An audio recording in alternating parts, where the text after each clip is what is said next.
and this is from Ravens and Writing Desks. Bragging Rights by Sophia, no last name.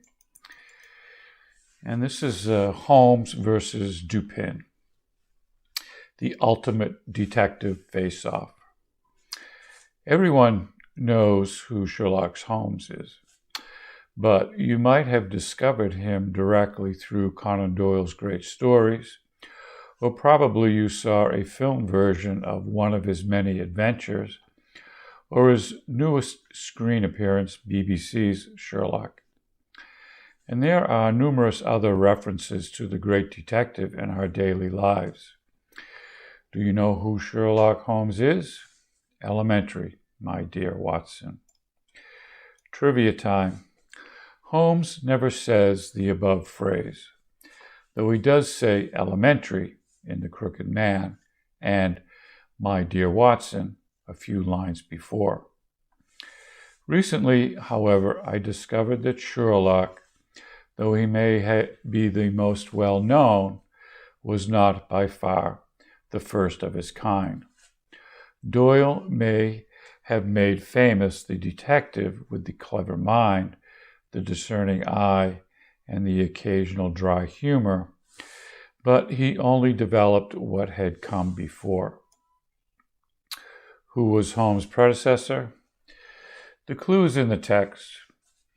In the first ever Sherlock Holmes story, A Study in Scarlet, Dr. Watson comments, quote, "You remind me of Edgar Allan Poe's Dupin.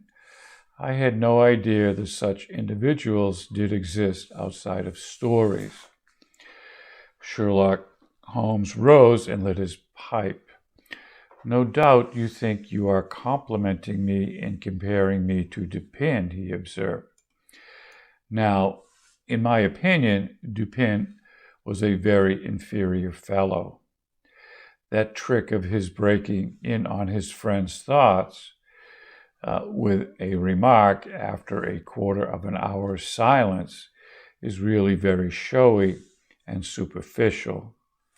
He had some analytical genius, no doubt, but he was by no means the phenomena as Poe appeared to imagine. And we talked about that before.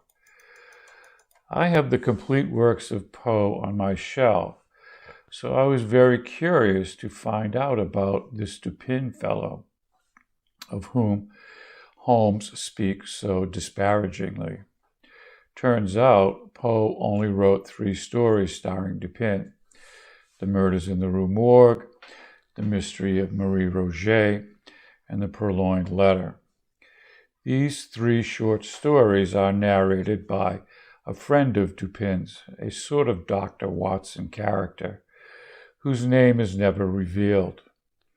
I won't talk much about the plots of these stories. I highly recommend that you read them yourself. But here is my analysis regarding Dupin, his methods, and his comparison to Holmes. First, I found that the stories could be classified in the following manner.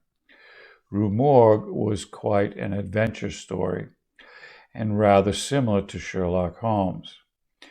Marie Roget was very analytical, as Dupin not only got all his clues from the newspaper, he never left the comfort of his home or exerted himself physically in any way. The Purloined Letter could be called a mixture of the two, having some action, but much less than in Rue Morgue. However, overall, I found Dupin to be much less active than Holmes.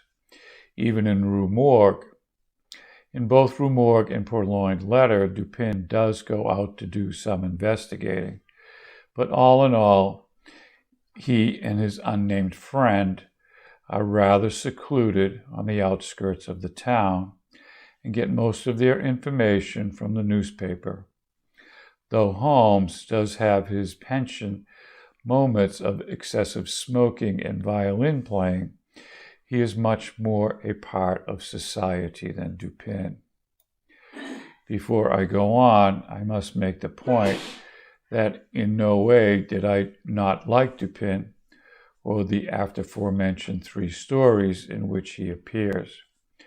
My opinion was quite the opposite.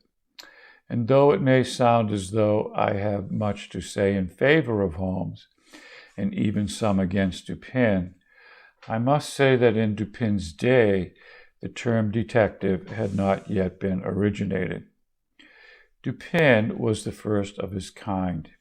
He was not a professional consulting detective like Holmes.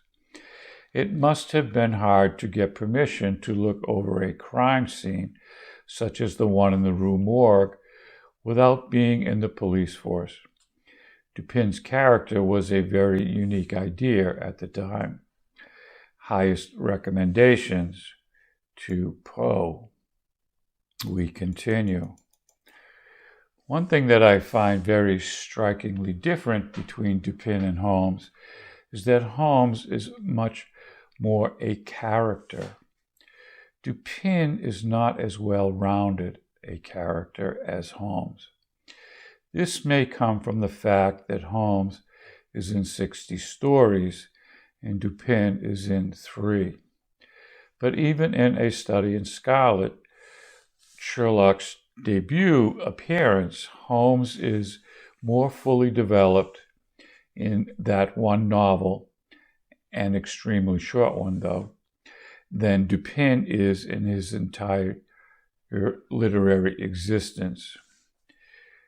We know that Holmes plays the violin, smokes a pipe, is an excellent shot, enjoys boxing and wrestling, has an excellent knowledge of the theater, and doesn't know that the earth goes around the sun. Yeah, Watson was amazed by that last one too. But Dupin, can't say that much for him. Sure, he has an excellent mind. Yes, he likes seclusion. He definitely enjoys reading the newspaper. But what else? I suspect that at least he knows the structure of our solar system. And talking about developed characters, what of Dupin's friend with no name?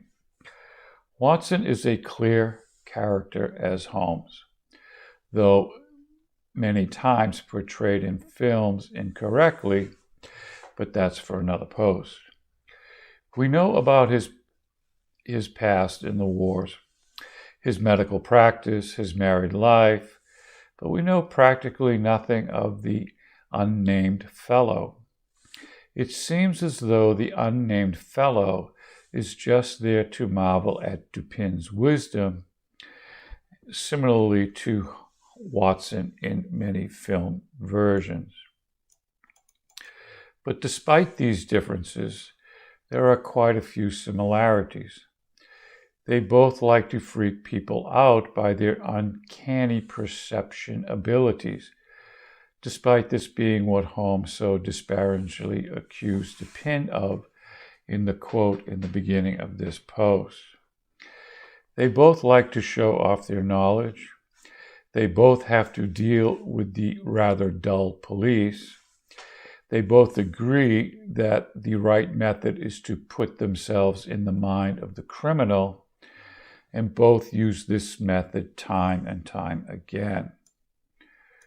Watson, unnamed fellow, unbelieving observer, but there is no way out. The criminal couldn't have escaped. Holmes and Dupin. But he did, for we searched the room and he was not there.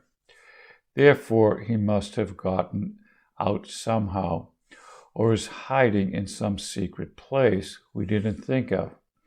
Now, if you were the criminal, what would you have done? And so on and so forth. I believe I am slightly biased in that I was raised on Sherlock Holmes and just recently discovered Monsieur C. Auguste Dupin. I have seen no films with the French detective, though I'm sure there are many, and the fact that there are only 3 of his books makes him rather less widely known. However, I am very glad that I have found him, and I am sincerely grateful to Poe for introducing the genre of detective stories, without which Holmes would never have existed. Once again, highest commendations to Poe. In talking about detectives before Holmes, has anyone heard of Sergeant Cuff? From Wiki Collins' Moonstone, regarded as the first true British detective. I feel another round of the ultimate detective face-off is near at hand. Signed, Sophia.